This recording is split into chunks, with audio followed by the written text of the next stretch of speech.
राजस्थान से मैं नीतू आचार्य। वर्तमान समय आपातकालीन का युग चल रहा है। तनाव की स्थिति चारों तरफ है। अब अगर बात की जाए तनाव की, तो घर से शुरुआत होती है, जाकर के ऑफिस के दफ्तर की सीढ़ियों पे खत्म होती है। जब जॉब के लिए बंदा निकलता है तो कुछ और सोच के, और जब घर आता है तो कहीं ना कहीं अपने साथ में पोटली के अंदर छोटा सा तनाव जरूर लेकर के आता है, जिसका स्तर जो है उसके पारिवारिक जीवन पर पड़ता है। तो आइए कोर्ट परिसर के अंदर बार एसोसिएशन के माध्यम से hypertension doctor BK Gupta PBM hospital से एक कैंप का आयोजन कर रहे हैं, जिसके तहत जो टेंशन है वो क्यों होती है, किस लिए होती है और कैसे उसका निवारण किया जाए, उस पर काम और चर्चा की जा रही है। तो आइए इसी विषय में हम बात करते हैं और नमस्कार करते हैं सर आपका। यूँ हमने जैसा कि आपको बताया, आपकी आंखों ने भी बहुत कुछ देखा है, तो किस तरीके से इस टेंशन को दूर किया जा सकता है, क्या इसके निवारण है घर से लेकर दफ्तर तक?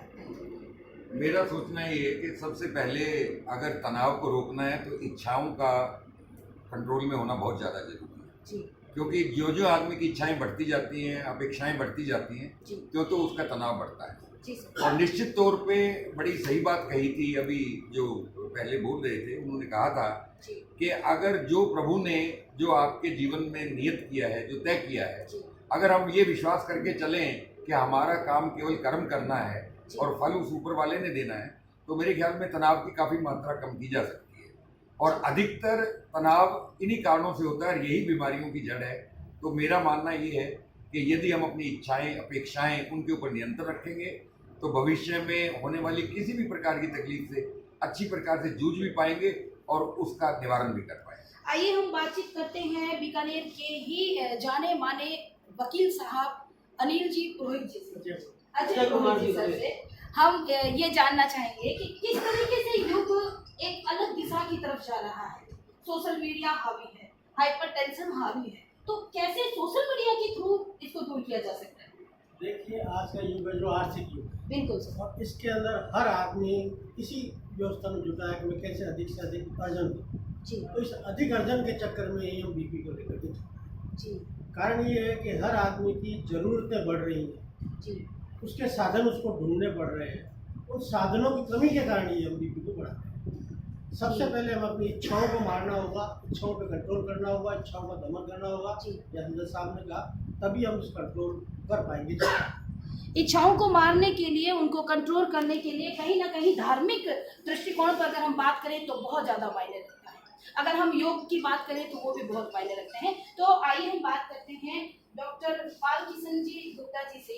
आपके द्वारा जो हाइपरटेंशन के लिए कैंप लगाया गया है, तो उसको अगर हम धार्मिक दृष्टि से जोड़ें तो क्या कहीं टेंशन दूर हो सकती है? बिल्कुल सही बात है कि मैं अक्सर कहता हूँ कि आर्ट और के बारे में बात करते हैं, जी, है ना। जिस तरह जिन लोग जाते हैं कैंप करते हैं, ये जी, भगवद गीता का जो 12वां अध्याय है, भगवद गीता पूरी एक आर्ट ऑफ लाइफ है, जी, क्योंकि वो जब दिए गए जब भगवान जब अर्जुन डिप्रेशन में थे। जी, तो ये केवल धार्मिक पुस्तक नहीं है, ये वे ऑफ लाइफ को कैसे जीना है, ये आर्ट ऑफ लाइफ है। रवि जी भी कई बार मैं अभी जैसे कहा था डॉक्टर साहब ने कि ये जो बात है ये धर्म से नहीं जोड़ के देखा, क्योंकि ये देखिए हमारी वे ऑफ लाइफ है, वे ऑफ है ना। ये सबके लिए जरूरी है, चाहे कोई भी, हर इंसान के लिए जरूरी है कि हर इंसान चीज फॉलो करे और ना अपने जो अपने लाइफ स्टाइल इस तरह से बनाए कि आपको स्ट्रेस नहीं हो और अपने कर्म के लिए, जैसे आपने कहा कि अपने कर्म के प्रति आगे करते रहे, फल की इच्छा नहीं करें। बिल्कुल यही चीज होना चाहिए जिससे कि हम स्ट्रेस से मुक्त हो सकते हैं। स्ट्रेस से मुक्त होने के लिए आपको कर्म करना होगा, फल की इच्छा बिल्कुल भी नहीं करनी होगी। तो इसी सिलसिले में इसी टॉपिक पे बात करेंगे डॉक्टर तनवीर मालावती सर से। क्या आपका मानना है कि वाकई में इस दिशा में जाकर के हम हाइपरटेंशन के जो पेशेंट्स हैं उनको कम कर सकते हैं या उनको थोड़ा सा हम निजात दिला सकते हैं?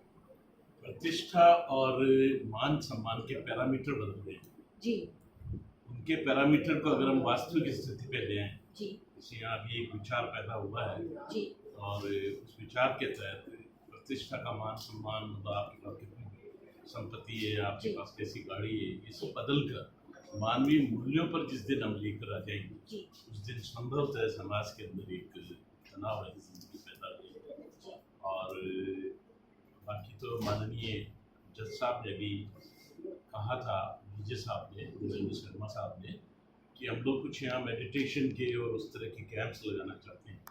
तो ये एक बड़ा असेट होगा इस तरह की पॉपुलेशन के लिए जो हर समय तनावग्रस्त है। वकील लोग, जुडिशरी के लोग, तमाम लोग तनावग्रस्त रहते हैं, निर्णय लेने की स्थिति से लेकर निर्णय तक पहुंचाने की स्थिति, उन दोनों स्थिति में तनावग्रस्त रहते हैं। तो कैसे रिलीफ मिले, क्या मिले, इन प्रक्रियाओं में भारतीय रेड क्रॉस और डॉक्टर बालकृष्ण जी की तत्काल सेवाएं ये हम लोग देंगे।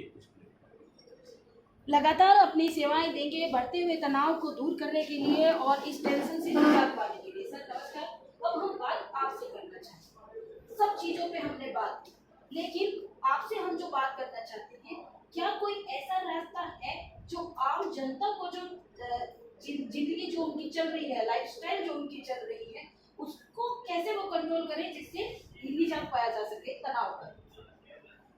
का मानना है, ये मानना पड़ेगा वर्तमान जो आर्थिक युग है, भागदौड़ भरी जिंदगी है और तनाव से कोई भी मेरे हिसाब से अभी वंचित नहीं है। हर व्यक्ति किसी न किसी कारण से बिल्कुल तनावग्रस्त है। उसके लिए अपन सबको ये अवेयरनेस जनता में आनी चाहिए कि मस्तिष्क अगर शांत रहेगा तो तनाव नहीं होगा। और जैसे हमारे सीनियर गुप्ता साहब ने फरमाया बस ही नहीं खाना चाहिए जी, तो स्वस्थ रहेंगे। और एक विचार जो है ये मान ले अपन जो होना है अपना प्रयास अपन कर सकते हैं, होना है वो ऊपर वाला अपने जो हिसाब से होना प्रयास है वो ऊपर वाले के हाथ में है। ये अगर आप सोचेंगे तो आप कहीं ना कहीं